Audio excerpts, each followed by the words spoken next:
Chapter 17, Mountain of Aloes, Self-Control, Self-Controlled by Love.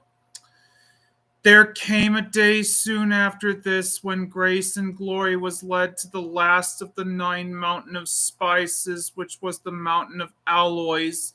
This completed the whole circle of lovely peaks and brought her right back again to the edge of the mountain of pomegranates from which they had first started. This last mountain was, she thought, in some ways, the most beautiful of them all. Although all 9 were so fair and wonderful, it was really difficult to favor one above the rest.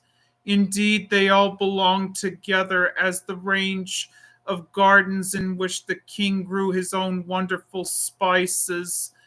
The mountain of aloes and mountain of pomegranates possessed one feature, however, which did distinguish them in a special way from the other mountains in the chain. Between them lay a very quiet valley through which flowed a river of crystal clear water. This valley was, as it were, the stairway up to the very high places above.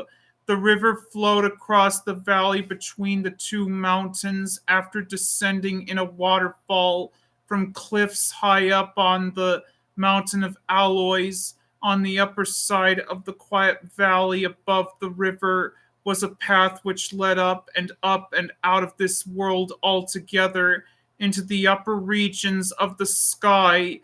At times, some of the inhabitants of those upper regions came down to the further banks of the river in order to welcome across to the other side those of the king's friends for whom the time for departure from the earth had come. On this occasion, however, it was not to the quiet valley between the mountains that the king led Grace and Glory, but to the mountain of Aloes itself. Here grew the line aloe trees of self-control. They were very great trees, giants of strength and loveliness. Beside them, even the tallest of forest trees appeared as dwarfs. Their trunks were of immense thickness, their branches spread out gloriously, shading an area vast enough to shelter a cathedral. Also, they were magnificently proportioned and were crowned with a gracefully vaulted roof of foliage so thick that not a drop of rain or hail could penetrate to the cool, shady depths beneath.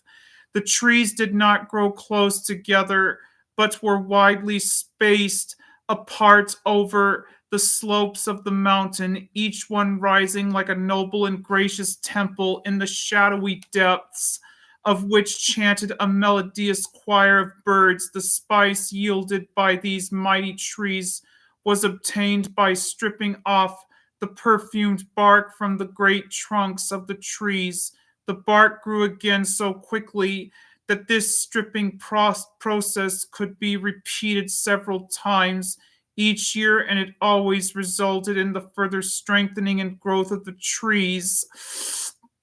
To sit down in the shade of one of these great temple like trees was quite an awe inspiring experience, but as soon as they were seated, Grace and Glory noticed that the squirrels were frisking about on the branches as gaily as children at play, and birds were nesting and twittering above her head. Indeed, whole families of happy creatures appeared to have made their homes in the all-embracing shelter of the tree. If at first it reminded her of the solemn beauty and worship of a cathedral or temple, she soon discovered that it was a temple of joy and lively happiness. She sat admiring with almost reverential awe the graciously proportioned boughs spreading overhead, so nobly strong and so harmonious in their loveliness. It all made upon her an impression of goodness and beauty and strength made perfect, As she gazed around in awed delight, she found herself wondering what the aloe trees must be like which grew up in the very high places, if these on this side of the river grew to such magnificent and unique proportions. Presently, from the other aloe trees on the slopes around her, she heard voices singing as though invisible chores were chanting together in mystic harmonies, a song of great joy and almost inexpressibly glorious melody. Love has made a marriage feast, called each wedding guest, rich and poor, greatest and least, all at love's behest, gathered here to celebrate the harvest of his joy so great. See the king's son with his bride, wooed and now possessed, here beheld her at his side in his glory dressed. This is what he chose her for, to be his forevermore. Love has triumphed, love has won, fruit from sorrow this. All he purposed he has done. She is wholly his, all her heart and all her soul yielded to his full control. After the song had died away into silence, the king and his companion sat quite silently, looking out from the slope of the mountain onto the view spread out before them. There were the long, long chains of mountains and the far reaching valleys which Grace and Glory had seen from the mountain of frankincense. Only on this mountain of aloes, the air seemed even clearer, and they could see further and more distinctly the far, far off places of the earth where love was not known and where he found no response, therefore, to his own love. Grace and Glory looked out over those low places for a long time. Then she turned in silence and looked at the king. She was wondering why he had said no more to her about those many, many valleys and the multitudes of wandering and fainting people who lived in them. Now, as she looked up into his face with the question in her eyes, which her lips did not frame, he turned on her a most radiant smile and said, "It is nearly time, Grace and Glory, but the plan is not yet quite ready for fulfillment." She thought it sounded as though he were laughing to himself over some happy secret, but after a moment he changed the subject and said, "The trees on this mountain are the trees of self controlled by love. They are the most fully developed and most perfectly proportioned trees up here on the high places, and the secret of their development lies in the fact that their great roots spread out underground, far beyond the spread of their branches overhead.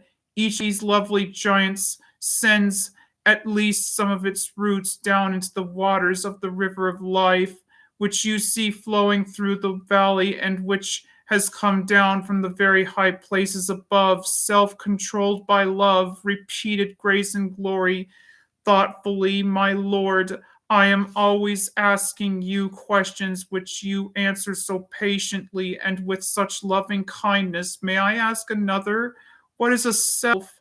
A self or individual will is a marvelous mystery," said the king, "for an individual will is really a part of the will and consciousness of the Creator himself, a part which he has made free, so that it knows itself to be distinct in some lovely and mysterious way from all other individual wills, even from the will of the Creator sent it forth, but it is so shaped and fashioned that it yearns back instinctively and with unquenchable longing for reunion with that which with that from which it came forth. It is a capacity to love, and is therefore a spark of the eternal fire of holy love, and so it can never find rest or real satisfaction until, like the leaping sparks which fall back into the fire apart from which they cannot continue to exist,